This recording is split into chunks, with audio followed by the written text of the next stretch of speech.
Well, the unthinkable happened last week, along with some other big news that took place. Welcome back to Tights and Turnbuckles. I know we've been away for a couple of weeks, but I was ill at one point, and then I needed to refigure some things on this channel, but I am back. I am your host, Travis Fowler Harkrider, and we're not going to waste any time because I want to get to our weekly reviews of what took place this past week in wrestling and get right into our main topic of conversation, which is going to be the proposed Mania card, because I promised it about 3 weeks ago, and here we are 3 weeks later, and we still have no talk about that proposed Mania card. So we're going to get into that and just get right into the show. So let's talk pro wrestling since it's been a minute. And we'll go over some of the stuff that we've seen this past week on WWE as well as AEW and TNA and talk about some of the big news announcements that have been made and one of the biggest shock moments in WWE's illustrious history. So let's get right into it. Let's do the weekly reviews starting with SmackDown. SmackDown had 2 U.S. title matches. The women's and men's were on the line. Chelsea Green retained her women's U.S. title with the assistance of her newest Secret Service, or as she calls them, the Secret Hervis, the newest agent into that, being Alba Fire. And I think that's awesome. Now, a lot of people like myself kind of wish that Blair Davenport would have still been in that role, since that's kind of the route that they were going to begin with before she was released. And then Isla Dawn also got her release as well. And it left many wondering, well, where does that leave Alba? Where does that leave her at this point? Now we found out. She is now going to be teaming up with Chelsea Green and Piper Niven, which I think is a great thing to do, because now you have also created a new tag team to get thrown into the women's tag team title hunt with Alba Fire and Piper Niven, 2 Scots nonetheless. So that worked out really well. I like the storytelling going forward with that. As they called it, it's a Special Slagent A, which I think is kind of fun. Then we saw one of the most emotional turns for a character in WWE history as well. WWE's hitting us in the feels with 2 of their longtime faces going to the dark side this past week. This one came in the form of Naomi and Bianca Belair, because it has been wondered who attacked Jade Cargill. And I, along with several others, had figured that Naomi was the one behind it, since she's the one that capitalized on the opportunity to then team with Bianca and take the women's tag belts and keep them with Bianca. As she said, it was for a friend, but really it was because, as she stated, I've been overlooked. Every time I do something for myself, it gets shot down or people boo it or whatever the case. I was very happy that this is the route they went. And anybody that doesn't think that the acting abilities for Bianca and Naomi weren't on point for that segment, you are out of your mind. They played that perfect. It felt real. It felt very genuine from both characters. And honestly, the announcement from Naomi that she did it, and she did it for Bianca, which triggered several flashbacks to Rikishi doing it for The Rock, as many people made that correlation as well. It's pretty humorous, especially somebody implementing Naomi's face on Rikishi's body in a meme was excellent. Whoever did that, props to you. It was a great segment. Jade coming out at the end to hit Jaded on Naomi, and Naomi yelling for Bianca after she also had called her, an ungrateful bitch. It was a great segment. Top to bottom, thought it was great. Loved the turn. Glad this is the route they're going. Can't wait to see what comes after. Then let's get into the tag title scene, because I've said on this show before we took our little 2-week hiatus, I believe that SmackDown's tag team division has been revitalized since Motor City Machine Guns came onto the scene and did their feud with DIY. That also has brought in the Street Profits. That's also raised Berto and Garza up as well. Pretty Deadly is in this as well. You've got 5 teams all chasing the tag team titles and trying to bring relevancy back to the tag division, which is perfect. And that led to a number 1 contenders triple threat match that saw Pretty Deadly pick up the win. So they are now officially the number 1 contenders, and they've got next against the winners of DIY and Street Profits for those tag team championships. I love that this is what's happened, and I appreciate SmackDown putting some focus on the tag title scene. Then we saw Tiffany Stratton pick up a win, but was snuck attacked by a Charlotte Flair. A wild Flair came out of nowhere to work over the knee and take Stratton out. This is building for their match. to WrestleMania. And I know some people are thinking, well, this feud is kind of flat. Well, this feud just started. I mean, they officially made the Stratton Flair match, what was it, just about 2 weeks ago? So you got to give it time to percolate. Let it come together. We still got over a month before Mania. So calm down, let everybody reset, and I promise you this feud and the subsequent match is going to be well worth it come Mania. And even if the build isn't the necessarily best that it's been, I promise you the match is going to deliver in tenfold of what we're expecting in our mind. I'm pretty sure we're going to see play out, if not better. Then we saw Randy Orton at the beginning of the show come out and cut an emotional promo talking about how he felt Kevin Owens was his friend, and then his friend did what he did to him. Almost knocked the mic over there. It was a great segment for Orton to establish that he's going after KO for Kevin Owens trying to put him out on the shelf. Orton delivering a fantastic promo.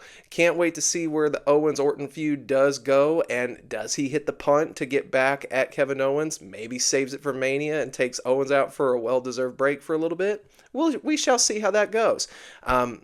Then we heard Cody Rhodes delivering an impassionate promo to John Cena. This is starting their build. Of course, this is off of what Cena did, which we will talk about here in just a little bit. Cena teaming with The Rock and going to the dark side after 20 plus years of being the face of the company. Now he goes to the dark side in his farewell tour.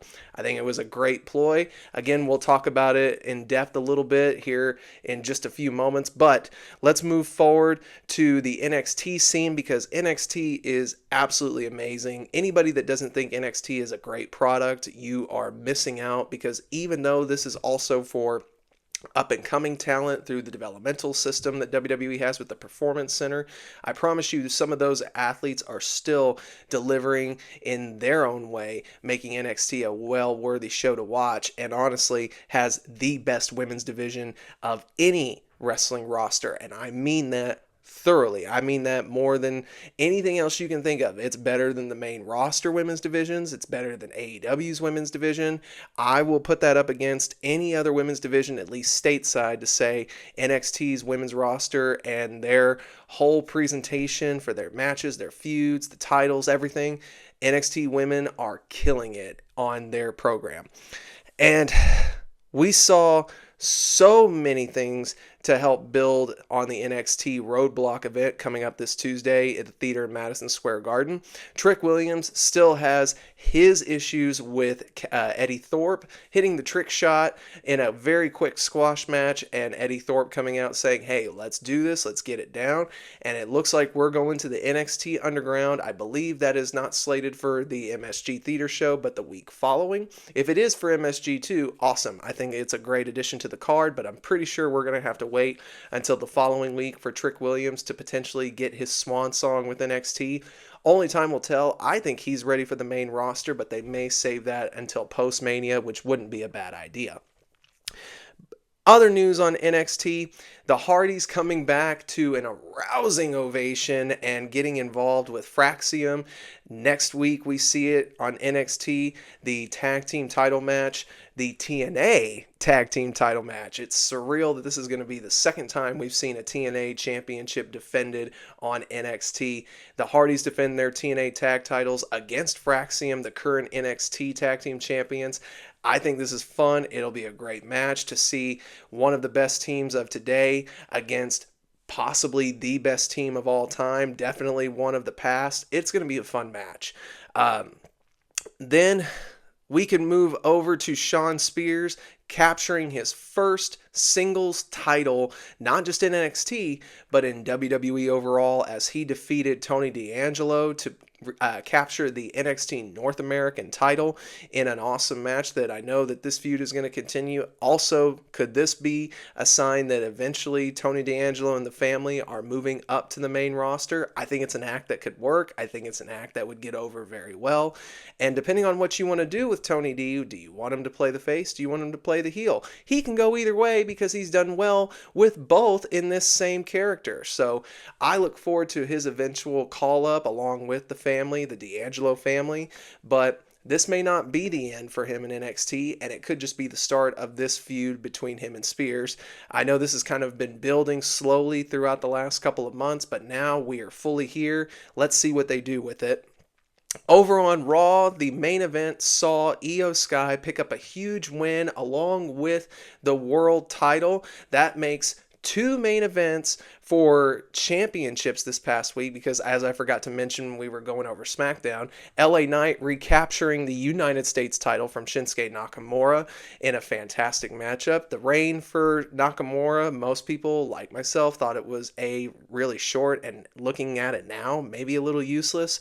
I don't think so because it got us this new Dark Samurai Nakamura character, so in that instance, I actually appreciate it. But yeah, for as short of a title reign as it was, I don't think they needed to take the title off LA Knight to get that character over.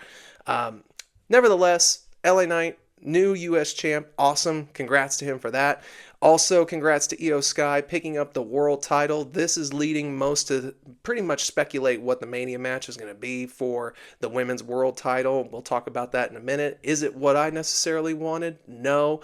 But you know what? It's still going to be a fun match. I wish they would have gone a different route, but still.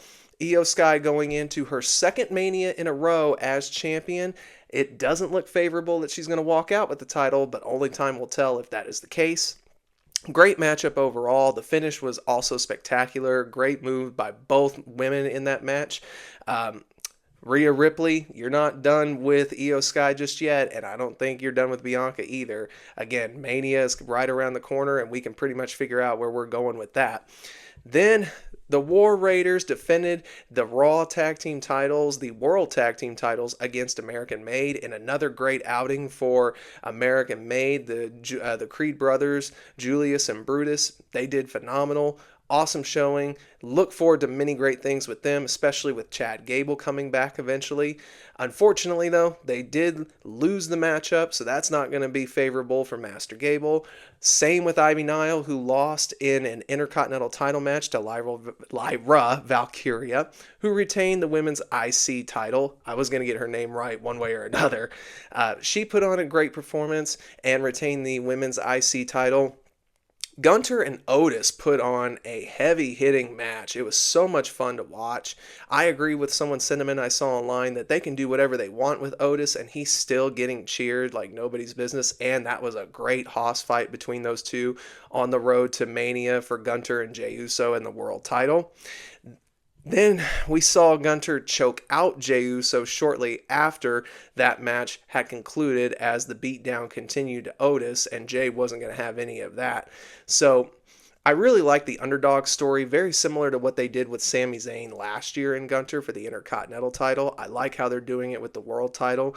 Does Jey Uso pick up the big win and the championship? I tend to think so. Maybe not, though. It is very interesting how this is playing out. It'll be more interesting come WrestleMania. Do they pull the trigger on Jey? I feel like they should. He's got great crowd support, and he's as hot as ever, so I think it is time, and it's time to pull that trigger. But do they give Gunter his second loss at a Mania match? We will see if that is the route they go. Only time will tell. But the biggest storyline that came off of Raw is what's happening tomorrow night, or tonight if you're watching this on Monday as it drops. It is taking place. The steel cage match in Madison Square Garden, CM Punk, Seth Rollins. This feud has been wonderful from start to finish, and this could be indeed where they finish it inside the steel cage. This is all leading into Mania. Makes you wonder if there is still going to be a triple threat, as most people have rumoredly said is going to be the match. Reigns, Rollins, and Punk. I still hope that's not what happens, but that's the news making the round. We shall see where things end up going. Some people feel like maybe there's still some meat on the bone for Punk and Logan Paul one-on-one. I don't know. I just really hope we don't get that triple threat of Rollins, Reigns, and Punk, because then it just comes to question, well, what's at stake? Is there anything going to be at stake? Again, I'm jumping ahead, and that may actually be answered sooner rather than later. But as it stands, that being a triple threat for Mania just doesn't make sense unless there's a title on the line or something significant on the line. So We shall see what they do with Rollins and Punk going forward, and we'll see what Reigns ends up doing at Mania, because you know he's going to be there. The question is exactly what is he going to do? Over on the AEW side, I have to admit, I have not been fully invested in the AEW weekly programming as of late, just because it hasn't really done anything to pique my interest too much.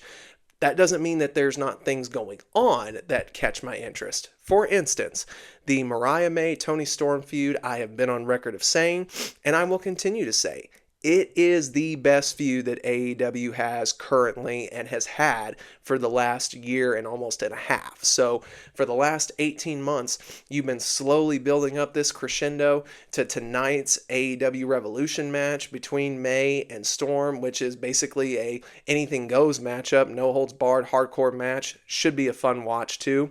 Hope you're watching AEW Revolution tonight, as I know I will be watching and catching up on it, so we'll discuss that next week. But Mariah May, Tony Storm has been the best story that AEW has had. I will put that up against anything and everything, even better than Swerve and Ricochet, which has actually been a very well done, crafted story as well. I appreciate Ricochet going the full heel route that he's gone, and the match that they had on Dynamite a few weeks ago had a perfect ending, as I gave it accolades for. Their little interaction this past week, both face-to-face in the contract signing, and then the match, the tag team match that took place, again, didn't pique my interest all that much because I'm just ready to see the match, and I didn't really like the idea of them going at it just a few days prior, but again, I understand. It's just not my cup of tea. Again, nothing on the weekly show has really piqued any kind of interest. That also includes Hangman and MJF. I know that they've been trying to build this emotional story with Hangman finally coming back after Christopher Daniels kind of talked some sense into him. It's just not been hitting for me. I feel like MJF has kind of lost a little bit, even though he's trying to rebuild that heel persona. He's done very good with what he's had, and I think Hangman Adam Page is the perfect person to do that with. I'm just not sure that this feud is really doing it for me. I know a lot of people enjoy it, and it's not that I don't think the match is going to be good between Hangman and MJF. I just don't really enjoy the story that they've told to get us to this point. So I, again, know the match is going to be great. We'll watch that again tonight on AEW Revolution, but it's just not hitting the beats that I want it to. But it's okay, because we're almost done with this feud, or maybe we're not, and maybe they're going to extend this redemption story for Hangman against MJF. I kind of hope that, and I hope it picks up a little bit. It's just not been hitting right for me. Kind of the similar as to how the Death Rider story wasn't doing it for me, and we've seen that kind of come to its conclusion as it looks, because Wheeler Yuta was the last one standing for the Death Riders, and if you remember, he was also the last one to be convinced by Jon Moxley to join his cause, and we still don't know exactly what that cause was for. Now, Yuta has left Mox. Mox is all alone. It is down to just Cope and Mox for tonight's AEW title matchup. I have an idea of where this is going to head, and I'll go ahead and tell you now, I pretty much figure, like some people do, Mox and Cope are going to have the main event. Cope is going to win and capture the AEW championship. There's going to be some kind of chicanery, whether you think it's Jay White coming out and attacking Cope, or whether it's the patriarchy coming out. Either way, I feel like it's going to lead to Christian Cage coming out, signing his contract, cashing in, if you will, his contract for a world title match right then and there, and then he's going to screw Cope, and we will have yet another new AEW champion after tonight, and Christian Cage will be the one that walks out ultimately as the new AEW world champion. That's how I think it's going to go, and we'll see if my prediction's right when we discuss Revolution next weekend. Then on Collision, interestingly enough, I actually appreciated this little interaction between Gabe Kidd and Mark Briscoe. Gabe Kidd, who has become New Japan's Gaijin sensation, is unbelievable on the mic. He is ruthless, and I actually really appreciate it. A lot of people feel the same way, and throwing him against Mark Briscoe is perfect. I think this is the first interesting thing they've done with Mark Briscoe, and yes, I am including the Chris Jericho run and his subsequent loss of the ROH title to Jericho. Jericho.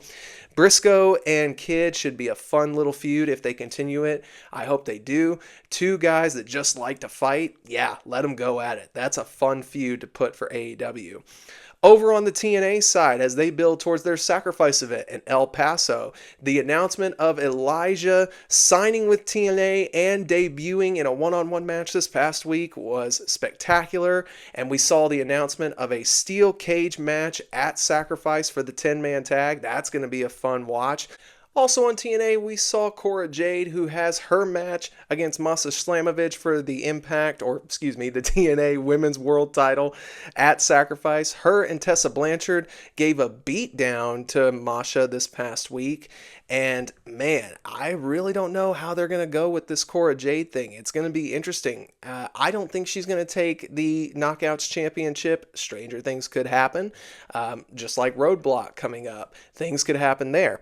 But either way, I feel like the Tessa-Cora combination is eventually going to lead somewhere, and I think it's going to lead to Tessa showing up on NXT eventually, and that'll be fun to see how the crowd reacts, because we know what they've been doing at the TNA events. Makes you wonder exactly what is going to take place if she does indeed show up at a NXT show. We shall find out there.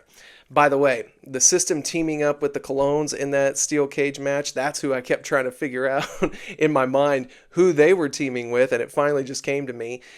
They've made their TNA debut as well. Maybe great things are in store for them on this run in TNA. Hopefully time will be good for them in this new revamped version of TNA. And again, Elijah signing with the company is fantastic.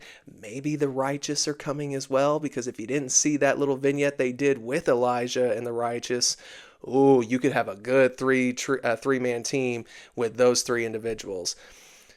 Real quick, let's talk about NXT Roadblock coming up this week. I love that this is going to be basically an NXT versus TNA situation, as you've got the NXT Championship where Obafemi taking on Moose. It's a dream match since this whole partnership has taken place. Can't wait to see that. Then you've also got the TNA tag titles, as we talked about, being on the line. Fraxium versus the Hardys. You've also got the champion versus champion title for title match.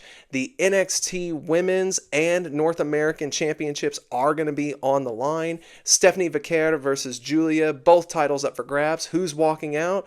Is anybody losing their title? We shall see. There's rumors that one of the participants is hurt, that being Julia. We shall see.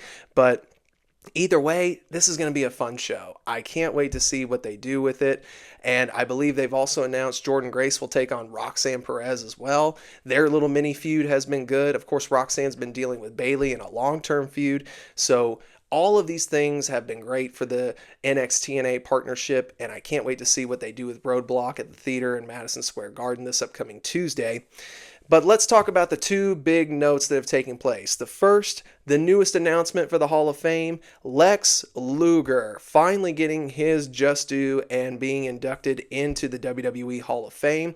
There is going to be a special piece I have regarding Lex Luger coming out on this channel within the next couple of weeks. I can't wait to present that to you, and I think you're going to enjoy it, and I can't wait to hear some of your opinions on that thought, because I think it's going to be one that creates a little bit of buzz. If you watch it, you might start thinking something similar to me, or maybe you have a different opinion, but we shall see.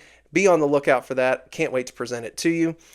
The biggest news, though, John Cena's heel turn has turned the wrestling world upside down, because nobody thought it was going to happen, especially on this farewell run. I thought there was a possibility when I talked to a buddy of mine last week when I was at a show, and I played out a scenario very similar to what we saw unfold. I can't wait to see how they play this out. This is going to be good as we see Cody taking on Cena. And it is a battle of the faces from WWE. The only difference now is Cena, after 20 years of being face, which apparently is a Guinness Book of World Record that was broken, having the longest face run before turning heel. Well, the only person who could do that and beat John Cena's record would be Ricky Steamboat, but I don't see him coming out of retirement to do one last heel run. So Cena turning to the dark side after 20 years, taking on the man who has basically become the successor Cody Rhodes for the WWE title. Does Cody cement his spot as that new face of the WWE franchise, or does Cena capture a record-breaking 17th title, dethroning Ric Flair as opposed to being tied with him for the most world title wins in that company's illustrious history? Only time is going to tell, but I think it's a great Mania match. I wish they would have done something different with that, which we'll talk about here in just a moment. But overall, this is going to be awesome. Cody Rhodes, John Cena. I knew that this match was going to happen at some point on this farewell tour, and I'm okay with it taking place here at WrestleMania. Speaking of Mania, the proposed Mania card. A lot of people had some of these matches that have already been announced as part of the card, as we just talked about. Cody Rhodes, John Cena, that's just fine. Gunter versus Jey Uso, that's also going to be fun. Kevin Owens, Randy Orton seems to be where that's leading. Tiffany Stratton and Charlotte Flair, that's going to be fun.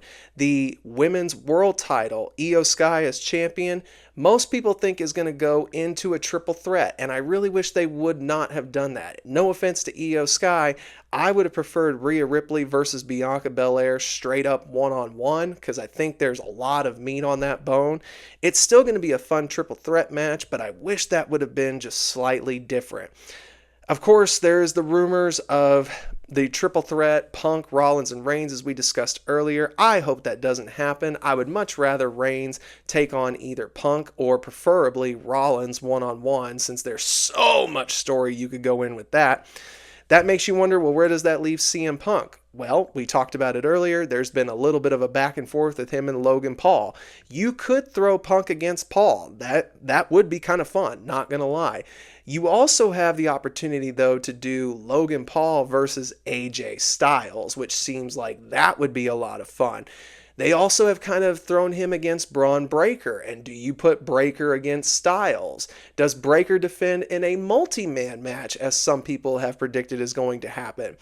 I don't know if I necessarily would like that for Breaker's first Mania, but it would be the easier route to go. So again, we shall see what they end up doing with those four individuals, but I think it's very, very interesting to see where it goes with those four people in particular. Braun Strowman and Jacob Fatu was one that was discussed, but I've seen recently it looks like we're going to have Fatu versus Solo, and I think that's going to be fun to get Jacob on his singles run away from Solo Sikoa, because people love Jacob Fatu as a singles character, so that's going to be a fun watch. I would not mind the proposed Roxanne versus Bayley payoff at that Mania match. That'd be fun to see. The women's tag team titles, I think it's pretty much obvious what you should do at this point. With the interaction that we saw at the Chamber, Liv Morgan and Raquel Rodriguez of the Judgment Day defending against Alexa Bliss and Nikki Cross. And where is back when these two teams were both formed? They were just basically makeshift teams for the women's tag title division. Now you actually have something for them in storyline fashion, which I think is fantastic. The Judgment Day versus the Wyatt Six in the form of Raquel and Liv against Nikki and Alexa, who have been former tag team champions, mind you, only now with this dark twist, could be very fun. I hope they end up doing that. Then you've got an idea of a six-pack ladder match for the U.S. title, kind of similar to what they've suggested for the Intercontinental title. I don't know how I feel about that either way. I would like to see the tag titles, at least for SmackDown. I would like to see them for Raw as well, but definitely SmackDown. I'd love to see that get on the card somehow. DIY even being champions would be fun. I actually think you could make something out of a tag team turmoil type of situation where you have all five of the teams that we've talked about before, have them in one match, but you can do it in that tag team turmoil style instead of a straight up tag match or fatal four-way or whatever. That can be the gimmick, and I kind of hope they do that, because I love, again, what they've done with the tag division on SmackDown, and I want to see them continue to capitalize on that. So, again, time will tell. Do we see that take place? We shall see. Overall, I think the Mania card, while it wasn't what a lot of us wanted, it's actually still not that bad, and it kind of leaves room for stuff to take place next year as well. Do we get Reigns versus Rock finally? I think it's more possible next year than it is clearly for this year, but Could there even be a possibility we see Reigns get involved with this whole Cena-Cody thing? I don't know. We've got over a month left, so there's plenty of time on this road to Mania. I think we're all going to enjoy it, but honestly, I'm going to pass the questions now off to you guys. What do you want to see at Mania? Are you okay with some of the matches that have been announced? Are there matches that we haven't seen announced yet you would like to see? Shout out in those comments down below. Let me know also, what did you think of Cena's heel turn? Was it fun for you? Are you looking forward to this? Did Cena break your heart? And could this be the best heel turn in professional wrestling history? I might have some thoughts on that as well. Stay tuned for the channel updates on that. Guys, until next week, I promise I'll be back with another edition of Tights and Turnbuckles, but until that time, I hope y'all have a fantabulous week and enjoy pro wrestling like you have done each and every time we have these talks. I look forward to seeing y'all then. Take care, everybody. Until next week.